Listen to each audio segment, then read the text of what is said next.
Future is in AI. இன்னைக்கு ஒரு மோடிஜி அவர்களும் சொல்லியிருக்காரு, அவரோட ட்வீட் படிக்கிறேன். when it comes to AI the world is optimistic about India அப்படின்னு சொல்லியிருக்காரு. ஸோ இன்னைக்கு இந்தியாவை ஒரு ஆர்டிஃபிஷியல் இன்டெலிஜென்ஸ் எக்கானமியில் ஒரு முக்கியமான ஒரு புள்ளியாக உலகமே திரும்பி பார்க்குற அளவுக்கு இன்னைக்கு நம்ம இந்தியாவில் இருக்கோம். ஸோ இன்னைக்கு ஆர்டிஃபிஷியல் இன்டெலிஜென்ஸ்னு பார்த்தோன்னா ஒரு தவிர்க்க முடியாத ஒரு உண்மை. இப்போது இன்னைக்கு நீங்களும் நானும் பேசிகிட்டு இருக்கோம், நாளைக்கு நான் ஒரு ரோபோ கிட்ட பேசிகிட்டு இருப்பேன், இல்லை நீங்கள் ஒரு ரோபோ கிட்ட பேசிகிட்டு இருப்பீங்க.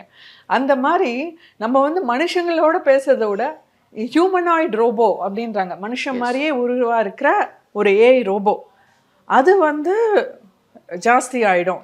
அது எவ்வளவு விரைவாக வர்றதுக்கான வாய்ப்புகள்லாம் இருக்குது கண்டிப்பாக. ஏன்னா இன்னைக்கு இவர் பார்த்தீங்கன்னா ஈலான் மஸ்க் டெஸ்லா சிஓ சொல்லியிருக்காரு, இந்த மாதிரி டிஜிட்டல் சூப்பர் இன்டெலிஜென்ஸ், அதாவது ஒரு டிஜிட்டலாக ஒரு மனுஷனை தாண்டி யோசிக்கக்கூடிய ஒரு அறிவுத்திறமை உள்ள ஒரு சாஃப்ட்வேர், ஒரு பவர், அந்த ஏஐ பவர் வந்து கூடிய சீக்கிரம் வந்துடும். ஈவன் 2026-27 வந்துடும்ன்றாரு அந்த டிஜிட்டல் சூப்பர் இன்டெலிஜென்ஸ். அந்த டிஜிட்டல் சூப்பர் இன்டெலிஜென்ஸ் வந்துடுச்சுன்னா இன்னைக்கு பல கண்டுபிடிப்புகள் அதுவே பண்ணிடும், மனுஷனை தாண்டி 2027 வந்துடும். ஆமாம், ஓகே.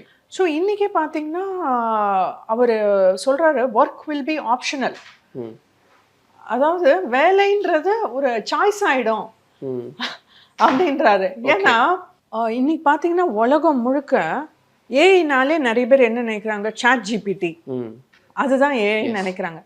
பட் ஆர்டிஃபிஷியல் இன்டெலிஜென்ஸ்ன்றது ஏஐன்றது வந்து சாட் ஜிபிடின்றது ஒரு சின்ன பங்கு தான். இன்னைக்கு ஃபார் எக்ஸாம்பிள் நம்ம 1900 யோசிச்சோன்னா, 1930 1950s யோசிச்சோன்னா சூப்பர் கம்ப்யூட்டர், ஐபிஎம்ன்ற company they were the top leaders super கம்ப்யூட்டரில்.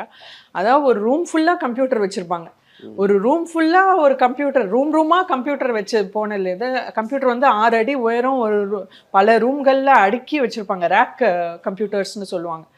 அதை தாண்டி அதுலேருந்து நம்ம வந்து டெஸ்க்டாப் கம்ப்யூட்டிங்னு வந்தோம்.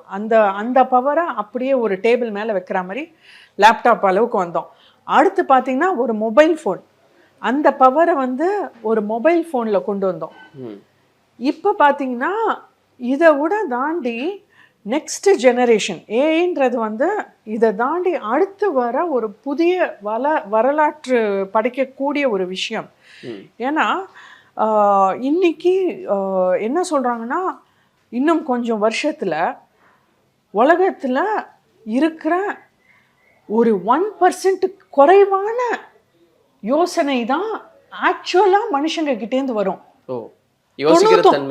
ஆமாம், மொத்த யோசனைகள் கண்டுபிடிப்புகள் நம்மளோட எண்ணங்கள் எடுத்தோன்னா, ஒரு பிளாக் போஸ்டாக இருக்கட்டும், நம்ம கிரியேட் பண்ணுற ஒரு ஆப்ஸாக இருக்கட்டும், சாஃப்ட்வேராக இருக்கட்டும், இல்லை நம்ம கிரியேட் பண்ணுற ஒரு மார்க்கெட்டிங் மெட்டீரியலாக இருக்கட்டும், மொத்த விஷயங்களை எடுத்தோன்னா ஒரு ஜென்ரேட் ஆகி கிரியேட் ஆகிற விஷயங்கள், ஒரு யோசிக்கிறதுனால கிரியேட் ஆகிற விஷயங்கள் பார்த்தீங்கன்னா 1% கீழே தான் மனுஷனால கான்ட்ரிபியூஷன் இருக்கும்.